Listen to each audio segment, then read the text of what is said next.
Ka-coffee, magandang araw po sa inyo, Luzon, Visayas at Mindanao. Okay, proven and tested, 100% sure na scripted po yung putukan kuno dyan sa Senado para i-delay yung impeachment ni Sara Duterte. Sinabi ko na ito na isang araw Itong issue ni Bato, hindi yan matatapos sa loob ng isang linggo, sa loob ng 2 linggo. Mahaba po yung issue na yan.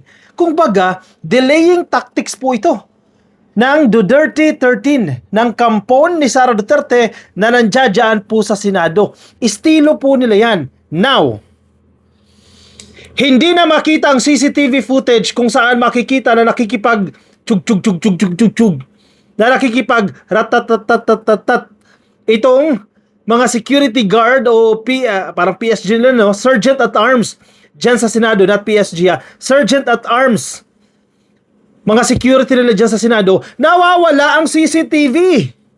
Saan nyo dinala ang CCTV?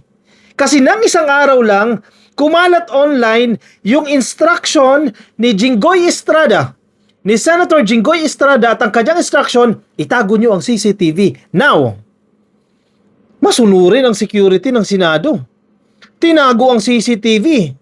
Maiinis ka talaga dito, Papakita ko sa inyo, Damuho itong mga senador na ito, Hindi lahat, Itong Duterte 13, itong 13 na tinanggal si Tito Soto para ipagtanggol lang si Sara Duterte. Baka sabihin niyo, ka-coffee, fake news ka na naman, ching. Tingnan ninyo sa mainstream media, lumabas din po yan. Halimbawa ito, sa DZRH News. Basahin ninyo. Mga dili, sasabihin na naman, fake news ka na naman, ka-coffee.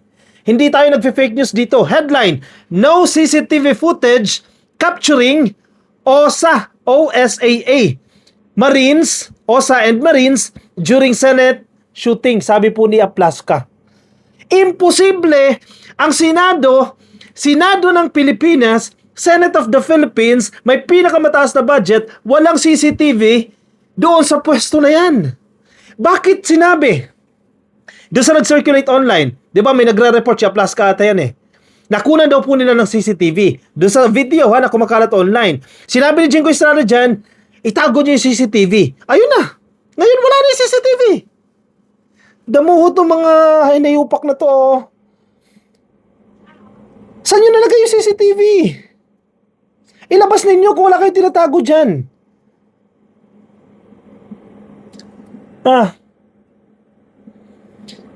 No CCTV footage capturing OSA and Marines during Senate shooting, sabi po ni Aplaska.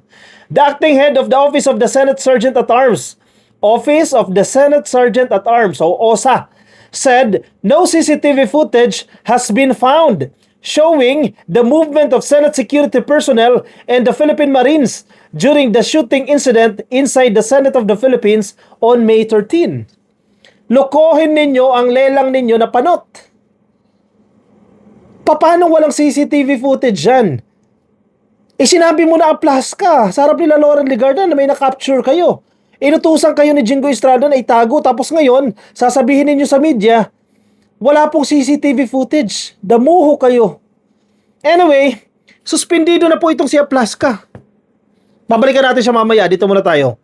Si Ombudsman Boyeng Rimulya, inanunsyo niya kanina lang, na preventively suspended po ng 6 na buwan itong si Aplaska. Classmate to ni Bato, Classmate to ni Bato. Alam mo ginawa nila? Talagang hindi nyo gandahan yung script ninyo, nahalata kayo Yung dating Sergeant at Arms, tinanggal nila. Hindi nila makontrol Hindi nila matanggal yan Hindi nila mautusan, madiktahan. Pinalitan nila ng classmate ni Bato. Yung classmate ni Bato, syempre, may loyalty kay Bato. Sunod-sunuran yan kung anong utos sa kanya ni Cayetano, ni Senate President Cayetano, ni Robin Padilla, ni Bato, susunod yung mga yan. Sabi ni Jinggoy Estrada, itago niyo yung CCTV. Sumunod. Siya ang nag-announce. Walang CCTV na makita. Ewan ko na lang sa mga tangan DDS na to. Mga tangan dilis, mga bobo kayo. That's the term, No apology sa words na yun dahil deserve nyo yan. Ganyan din trato nyo sa amin Di pare-pares na tayo. Saan nyo nilagay yung CCTV? Kung malinis kayo dyan sa drama-drama ninyo, ipapakita nyo yung CCTV. Ibig sabihin, hindi kayo malinis, may pinagtatakpan kayo. Si Cayetano nagdabog, inampasyon na mesa. Kasi kine-question daw yung Senado na under attack. Dapat daw walang ganyang question. Kayo unang nagpaputok. Inamin nyo mismo, kayo unang nagpaputok niyan. Hindi nyo ipakita yung CCTV dahil makikita doon yung acting ninyo. Yung preparation ninyo, yung drama ninyo. The acting head of the Office of the Senate Sergeant at Arms or OSA said no CCTV footage has been found showing the movement of Senate security personnel in the Philippine Marines during the shooting incident dyan po sa Senado. In an interview on DZRH, Dos por Dos, yung programa na po yan, sinabi po ni Mau Aplasca, sabi niya, a review of available footage showed only limited camera coverage from the opposing side. Wow! Tinanggal niyo talaga. Hindi ka panipaniwala na yung mga ganyang area, public spaces yan, walang CCTV footage. Maintindihan mo pa yung mga kwarto ng ilang senador, kwarto ng mga ilang staff dyan. Sige, for their privacy. Walang CCTV footage. Pero ito, pasilyo tong mga to, dinadaanan to ng hundreds of people every single day, walang CCTV footage. Oh, opposing sides daw. Sa magkasalungat na mga sides, may mga nakukunan. May CCTV footage, no? O may cameras. Pero yung pwesto kung saan nangyari yung incident, wala. Talagang wala. O tinago ninyo dahil sabi ni Jinggoy Estrada o utos ni Senate President Cayetano, huwag na kayo magsinungaling. Alam ng taong bayan yan. Talaga nga naman, oo. As of yesterday, pinareview ko yung mga CCTV. Wow! Kala mo totoo, no? So wala po kaming mahanap doon sa area ng position po ng mga OSA and Marines. Yung nakikita po natin, yung nasa dulo na po, sa buntot na po ng aming mga tactical personnel. Plasca maintained that security forces fired warning shots after sensing an attempted breach. Wow! Kwento ninyo. Acting nyo yan. May nagkwento sa amin. Nag-meeting muna kayong tatlo. Yung boss nyo, yung pugante at ikaw, nag-meeting kayo. Pinagplanuhan ninyo yung mga strategy ninyo. Ang masaklap dito kay Aplasca, nagpagamit ka, sir. Nagpagamit ka para maitakas si Bato. Plano yun eh. Plinano ninyo yan. Pinapunta ninyo si Bato para lang bumoto. Kasi para maagaw kay Tito Soto. Yung Senate leadership, nagtagumpay kayo dyan. Now, kailangan nyo nang i-extract si Bato o palabasin si Bato kasi hulihin siya eh. Valid yung warrant of arrest na inisyu ng ICC. Drama ninyo. Asa si Bato ngayon? Kasalanan nyo yan, Senado. Aplasca, may kasalanan ka. Ikaw ang security head dyan.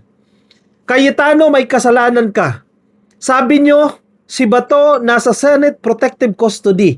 Hawak ninyo. At sa oras na ipatawag yan, ipipresenta ninyo. Nasaan ngayon yan? Pinatakas ninyo. Tindinin ninyo.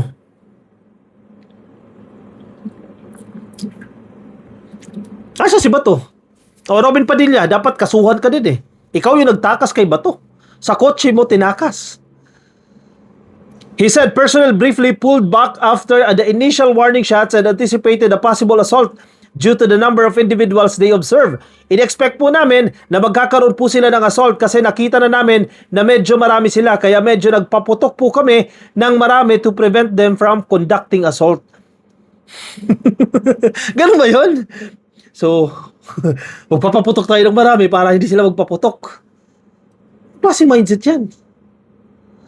Anong assault? Nakatutok sa inyo yung barel? Nakita ninyo? Nakuna ng CCTV, gunshot kayo. Yun ba yung assault na sinasabi ninyo? Asan ang proof nyo? O inassume nyo lang. Gusto nyo gumawa ng komosyon kasi pag may komosyon, makakataka si Bato. Para yung napapanood natin sa pelikula, di ba? Kapag may na-corner na, gagawa ng issue, gagawa nga ng ingay, magsusunog o kung ano man yan, magkakagulo yung tao, and then mag-sneak out o tatakas yung tao na yan, which is ginawa ninyo. Kailangan yung managot, hindi lang suspension, ikulong, parusahan, o kung ano man yan. Aplasca, sinayang mo yung pension mo. Sa bagay, maliit na bagay lang yan ang pension, pero yung dangal mo, ibinenta mo dyan kay Bato. Kay Cayetano, kay Robin Padilla, mga boss mo dyan. According to Aplaska, available footage captured flashes believed to be gunfire from the direction of the opposing group, which he identified as linked to the National Bureau of Investigation. However, he acknowledged that no visual record has so far been located showing the actions of OSA personnel during the exchange. Kasi inedit nyo nga ni, tinanggal nyo nga ni, wala talaga tayong makikita dyan.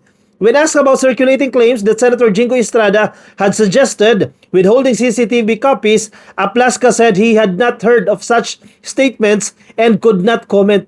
Wow! Damuho, oo. Wala daw siyang narinig. Tingnan ninyo yung video online, nagsisirculate online. Ang linaw-linaw, ang lakas-lakas ng boses ni Jingo Estrada. Sinabi niya, itago niyo yung CCTV and a day after, jagan, wala na yung CCTV. Missing in action na. Anyari? Anong ginawa nyo?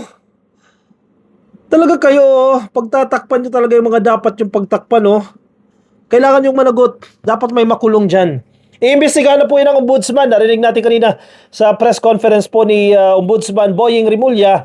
At they will conduct a thorough investigation. By today daw, magpo-form na yung kanilang grupo, no? Kailangan may managot dyan. Ibalik nyo si Bato, surrender nyo si Bato. Tingnan nyo, galing nyo mag-drama, galing nyo mag-acting, ha? Under attack, hindi raw yan under attack. Malinaw na malinaw. Kasi kung ikaw yung under attack na magpapanik na kayong lahat, magsisiuwian kayo, magtatago kayo. Si Amy Marcos, lahat ng mga senador, nagawa pang mag-live. Si Amy Marcos, nag-live na siya, nag-hashtag pa. Oh, we are under attack, hashtag, Amy Solusyon. Tama ba yon? Kung hindi yan scripted, di ba? May title pa, oh, yung live niyo. Under attack na kami, ha? No, title ng live niya. Tapos sa baba, ang daming hashtag. Hashtag Amy Solution. Hashtag, pakita ko sa inyo. Amy, etc., etc. Napakaraming hashtag. Under attack ka na, makapag-hashtag ka pa. Diba? Kung nagpapanik, yes, maintindihan mo. Kailangan natin ng video, kailangan natin mag-live para malaman ng taong bayan. Pero yung mag-hashtag ka pa, yung title nga, minsan, di mo na malalagyan ng ano yan eh. Ng title yan eh.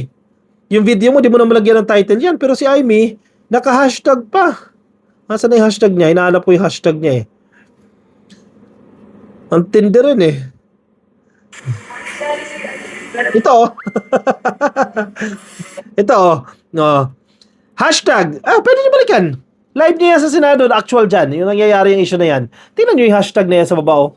Yan oh. Ang daming hashtag oh. Hashtag Amy Solusyon.